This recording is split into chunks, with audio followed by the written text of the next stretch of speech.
At may naligaw nga na female client sa ating barbershop mga migs, at ang kanyang request ay bobcat hairstyle.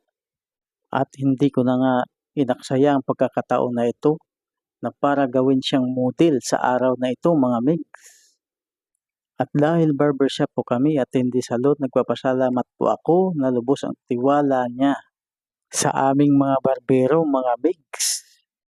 At nagpapasalamat din ako na lubos ang tiwala ni ate sa atin mga migs. At nakalahati ko na nga bawasan ang kanyang makapal na buhok mga migs. By section nga pala ang ginawa natin dyan, kaya hindi tayo nahihirapan masyado mga migs. Although marami na tayong client na nagupitan ng mga babae mga migs, pero siya lang talagang natapat sa ating content ngayon mga migs. At ayun, at nagpaalam na po ako na aming i-upload ang kanyang video. At sa focus ko ng pagugupit kay ate ay may nagtanong sa aking likuran. At nang halik pa mga migs, finished product na tayo mga migs. Peace out!